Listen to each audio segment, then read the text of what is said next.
check, check, test, test, test, test, check, check, check. Got it.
Because it was an O&O, right?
Check 1, 2. Check, check, check. FBI. Hello, hello, hello. Check, check, check. Testing 1, 2, 1, 2, 3, 1, 2, 3. 1, 2, 3.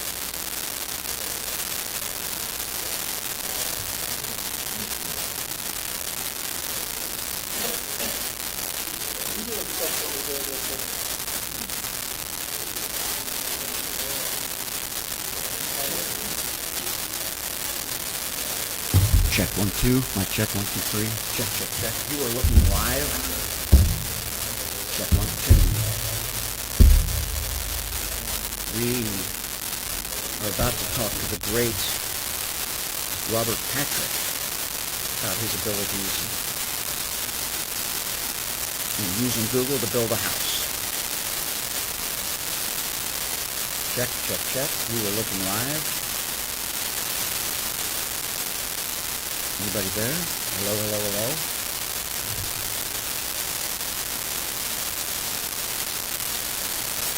Check, check, check. Can you hear me now? Can you hear me now? Can you hear me now?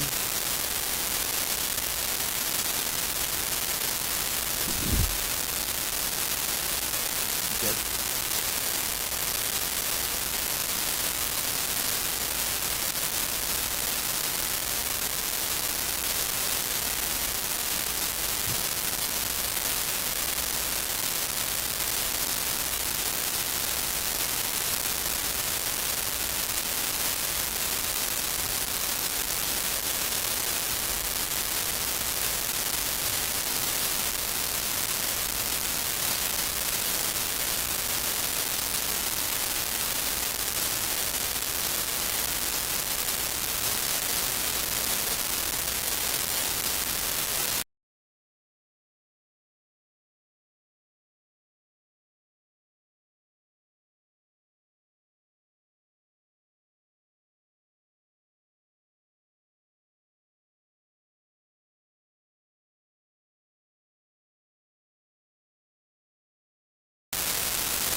Okay, so you just want me to take care of the intro?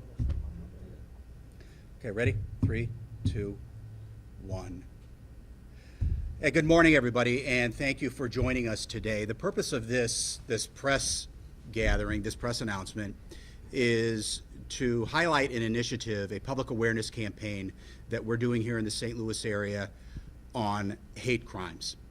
And before I get into the substance of today's press conference, what I'd like to do is introduce the people that are at me with the table. On my right, I have Saylor Fleming, who is the United States Attorney for the Eastern District of Missouri. To my left, I have Karen Aristide, who is the co-director of the United States Attorney's Office's Hate Crimes Task Force. And behind me are some members of the Hate Crimes Task Force, and I'm going to let Karen introduce them to you right now. Good morning. Joining us initially, my community education co-director, Philip Deitch, a longtime activist in the LGBTQ+ community, and Jamie Heilman of Trans Educational Services. Behind here, Heather Silverman from the National Council of Jewish Women. Next to her, Sal Valadez, the Hispanic Leaders Group, and Liuna, Labor's Local. Steve Mittori, to his left, from the Japanese American Citizens League. Here, Jim Poinsett, Executive Director of the Interfaith Partnership of Metropolitan St. Louis, and Scott Biondo, Security Chief for the Jewish Federation of St. Louis. A variety of folks were unable to be with us today because of scheduling conflicts, but the task force also counts among 85 or so active members now, folks in the Muslim community, in the Sikh community, in the African American community, just about every group that has been targeted and is vulnerable in this region, along with a whole bunch of folks in education, social service delivery, and even human trafficking. Thanks, Karen. So the purpose of today's press conference is twofold. It's to raise awareness and encourage reporting of hate crimes in the St. Louis region and throughout the state of Missouri. The FBI is the lead federal agency when it comes to investigating hate crimes. And we do this under our civil rights investigative program.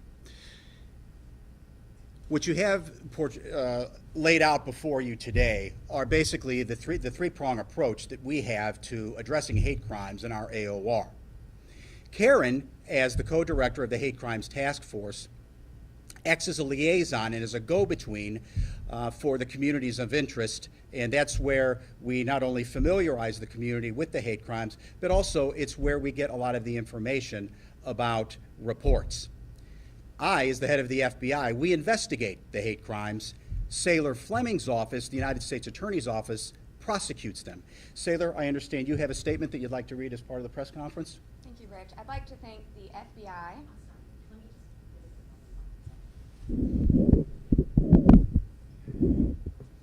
I'd like to thank the FBI, Sat Quinn, Karen, and the members of the Hate Crimes Task Force for gathering here today to talk about one of our most important missions in law enforcement.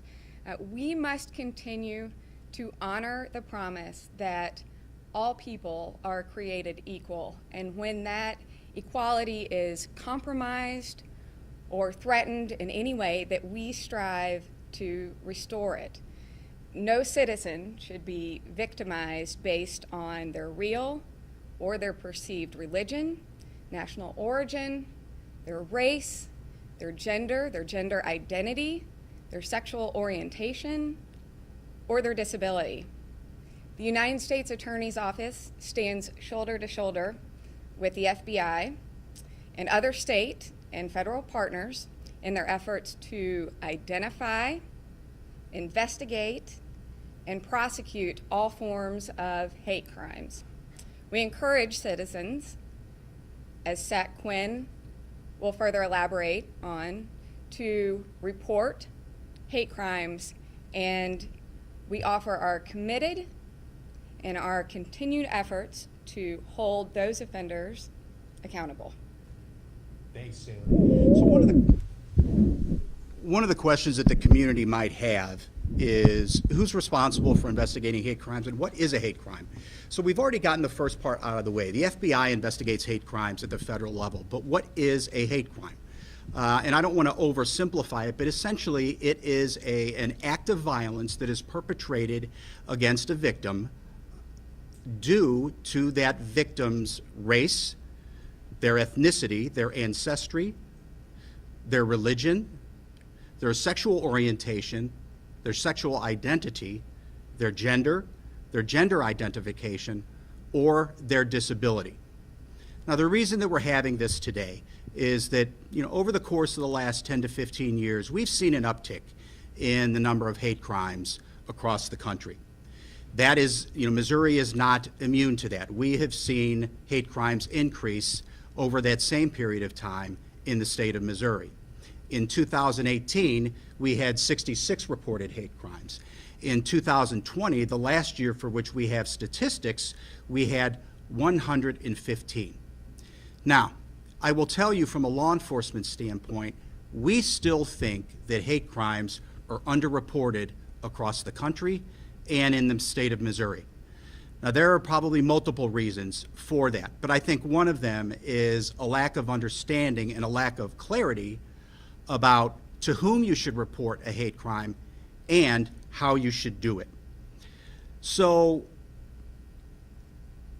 what we're here today to do is talk about the initiative. We've been able to partner up with people in the St. Louis area, and I like to basically call it the Roadways and the Airwaves initiative. And essentially it's this. We've partnered with the bus companies, with the light rail, with the billboard companies, and the gas stations for the digital displays at the gas stations to highlight messaging, as you can see in some of the multimedia displays across the room on the sides of buses and light rail cars and billboards and the gas station digital media about what to do if you either are a victim or you have witnessed a hate crime. Now, we're not limiting it to just the interstate byways and highways. We're also hitting the airwaves. And by that, we're going to be hitting it with radio spots and with social media, with social media outreach, Facebook, Twitter, Instagram. And essentially it boils down to this. The message to the community is this.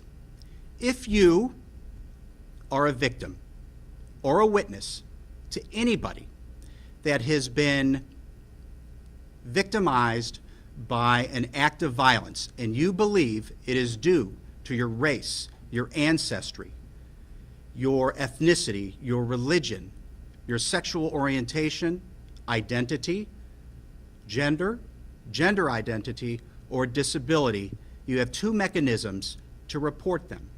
The first, tips.fbi.gov. The second, 1-800-CALL-FBI. And the reason we're asking for the public, the reason that we're raising the awareness to let the public know how to do this is because timing is crucial.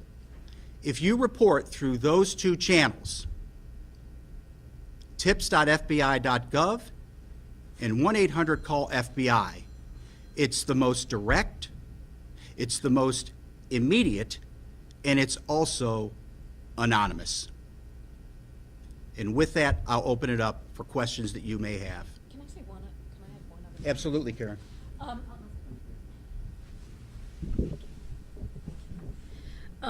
I just want to highlight, I did not formally introduce this gentleman. I was kind of waiting on that one. Special Agent Eric Field, who runs the Civil Rights Division here. I really think it's important for people seeing this to understand that you have a group of law enforcement representatives in this community who are truly committed to this issue.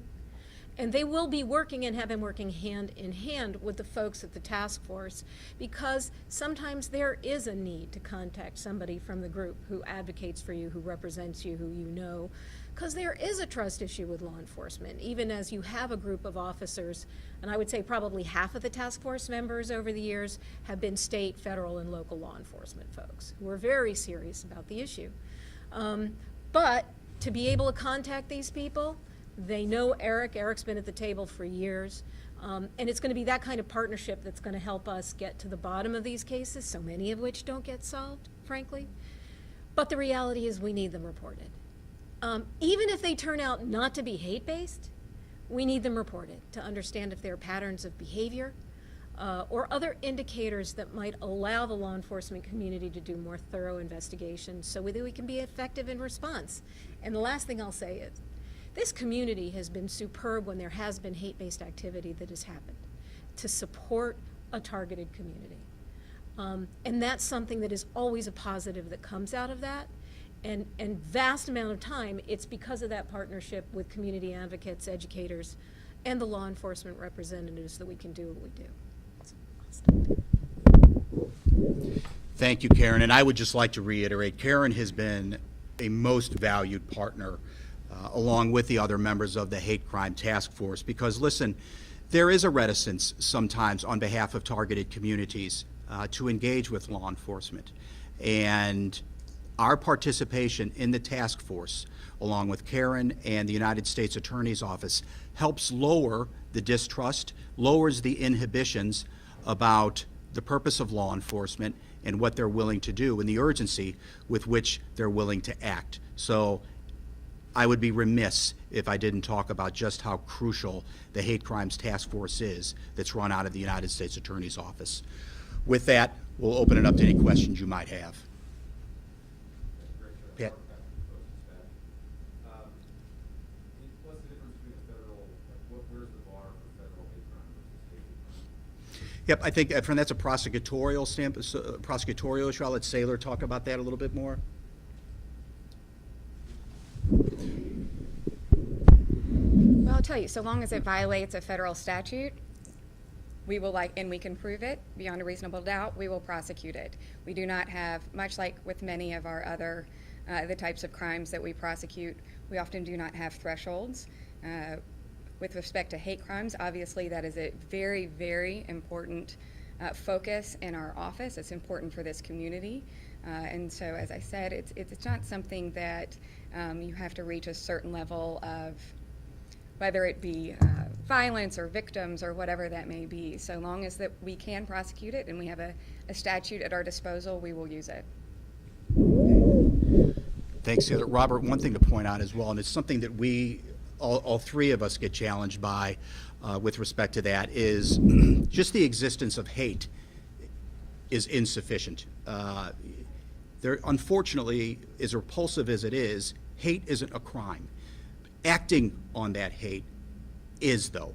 And so that's why it is a hate crime. It is a crime normally of violence. It could be assault, it could be arson, it could be vandalism, but it's motivated by hatred, in particular targeting those categories that we had listed before. And so often Saylor's office, because it's the United States Attorney's Office, where it's very fact specific, and that reinforces the need for people to report directly to us, and most importantly in a timely manner. So it will give our investigators, our prosecutors, the ability to collect the information, all of the information they need to determine and then ultimately prosecute the case. Yes, ma'am. How do you distinguish in the public when you push a campaign out what an actual hate crime is? How do you educate the public on that? Well, I mean, adventures like this, I mean, essentially, it's a 2 or 3 prong approach. So we have public awareness campaigns like this where we're identifying, most importantly, who you should contact. Because I think there is confusion in the community at times about, do you report it to the state and local police? Do you report it to the feds? And then once you get past that barrier, then what's the mechanism to report? Do you call the local field office or what have you? Well, and we just put it out there, the 2 best ways of reporting it, tips.fbi.gov and then 1-800-CALL-FBI. But that's just the first half. And that's where the Hate Crimes Task Force comes in. These are members who are a part of the community, and we rely upon them to be not only our ambassadors to the community to educate them on what a hate crime is and what to do, but we rely upon them to also reduce that hesitancy in their respective communities so they will contact law enforcement and not let it just fall by the wayside. And you guys, that's statistically proven, we're seeing an uptick in hate crimes. Are you guys concerned now that we might be getting some of these Afghan refugees in the area that there will be an increase as well? So I wouldn't say that there's any reason right now, speaking from the FBI standpoint, concern for the Afghan refugees, but it's always the one thing that we try to keep in mind is that these are refugees that are coming in from a volatile situation from overseas. We want to be able to reach out to that community either directly or indirectly through the Hate Crimes Task Force to explain to them what law enforcement in the United States looks like. Because quite frankly, law enforcement in the United States is a little bit different than it is overseas. And what we don't want to do is end up re-traumatizing an already traumatized community. And that would go for any refugee population coming into the United States. And I'm sorry, if I may, that challenge it has presented itself every time there has been a new refugee community that's come in, going back to the start of the task force in 1997. The International Institute has been an enormous partner in that, and they are a member of the task force. But that distrust of government writ large, is a tough nut to get over for a lot of folks. So I think I've already talked to the Institute about what it might be like for the Afghan community as they get settled, as they come into community, as they choose to tell their story to folks and self-identify. So I'm hoping the answer is there's not a spike there. I think the community has been kind of brilliant in how they've reached out to support folks so far, and I hope that that sticks with them as a community. No crystal ball otherwise.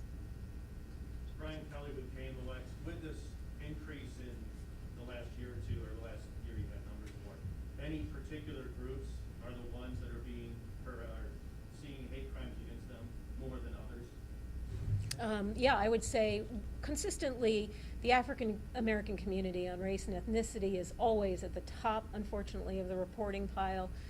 We've seen a shift where cases on the basis of religion, and usually then the Jewish community, far outweighs any other when it comes to religious targeting.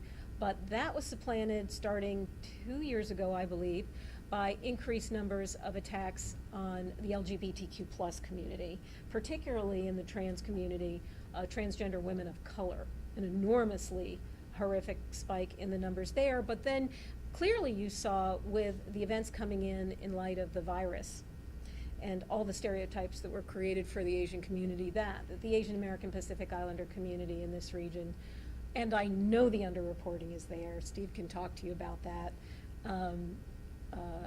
those numbers went off the charts. So I would say those are the four big categories, but it doesn't mean the others don't have as much meaning when they hit that community.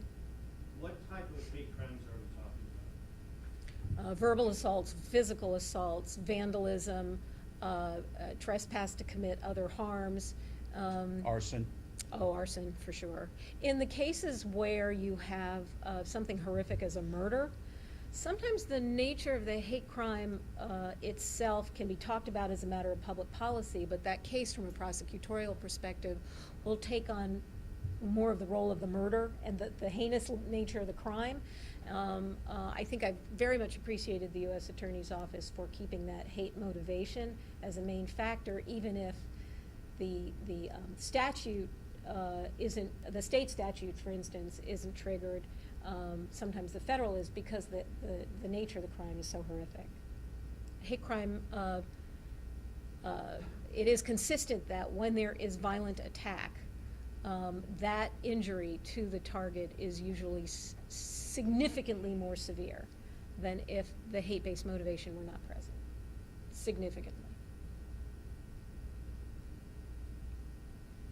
I mean, obviously, in America, we do have freedom of speech, but when is that line crossed whenever you do a verbal attack on somebody? And what level of degree can they get the consequences? Well, I mean, listen, it can be a tough nut to crack, but the fact of the matter is, because of the First Amendment, we have free speech rights in this country. And As I said before, the speech can be repulsive. But unless it is actually specifically threatening somebody, it's protected. And obviously, acts of violence are not protected. So that's an oversimplified loose line. Patrick, did you?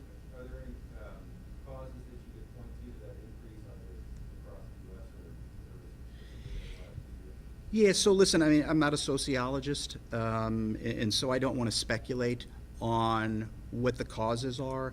You know, obviously, I don't think it takes a genius to figure out that we're living in very polarized times. And the rhetoric and the vitriol that's out there across all spectrums is conducive to impulsiveness and things of that sort. But, you know, we investigate, and that's what, you know, we rely upon the community. They need to let us know if and when they have been targeted. We collect the facts after that, and then we find out what motivated it. And if the penalty fits, then we prosecute them appropriately. Of the hate Brian? crimes that are reported, do you have a percentage of how many are prosecuted thoroughly? People are either fined or put in jail for those alleged crimes? You know, Brian, I don't know. Saylor, do you have a? I wouldn't have a number on that. I think you'd have to kind of craft the question. We can get you numbers if you can craft the question for us later on a little bit better. Sound good? Okay. Some of I it would depends say on let- what actually ends yeah. up coming to our office, because they might come through different avenues, but that might actually not be presented to us as an actual file or case. But yeah, if you can kind of define that question a little bit more, we can get you information on that. So if a person feels they're a victim of a hate crime and they report it to their local police, is that good enough? I mean, or do they have to go beyond that? Well, so listen, I mean, you're asking me to kind of speculate on an individual circumstance, but we like to think that reporting to any law enforcement authority is going to engender an appropriate response. And I have no reason to believe that that wouldn't be the case. But what I can tell you is that the FBI at the federal level has jurisdiction over this.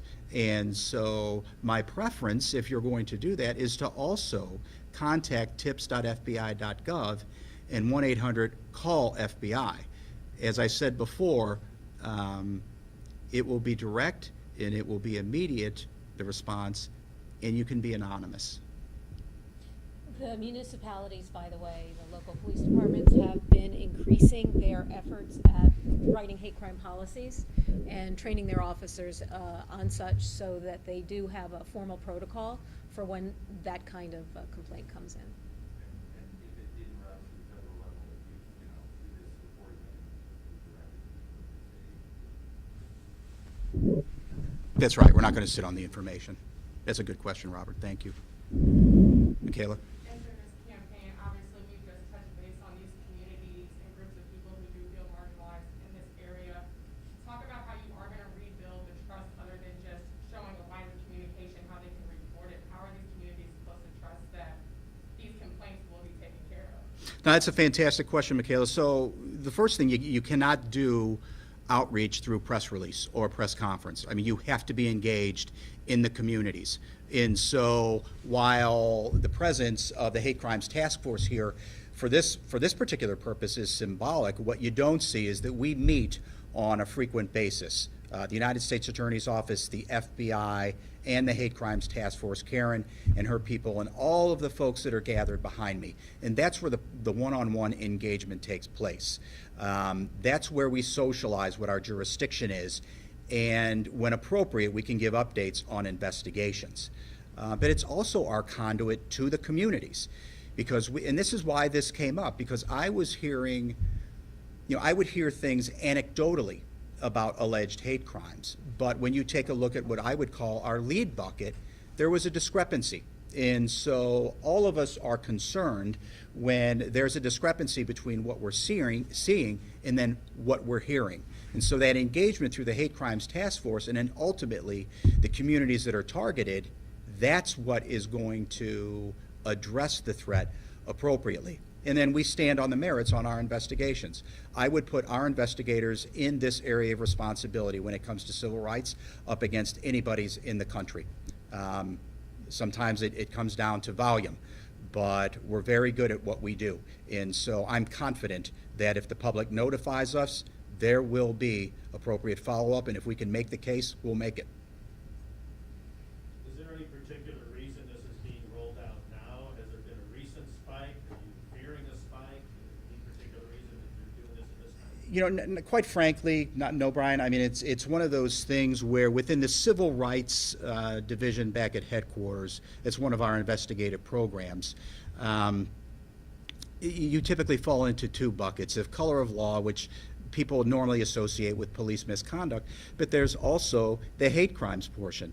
And so in being briefed and seeing the numbers, we wanted this to be a reminder and a reaffirmation of our commitment to investigating hate crimes, but it never hurts to refresh for the community who to report to and what to report, and quite frankly, to convey that we've got your back. You're not marginalized in the eyes of law enforcement.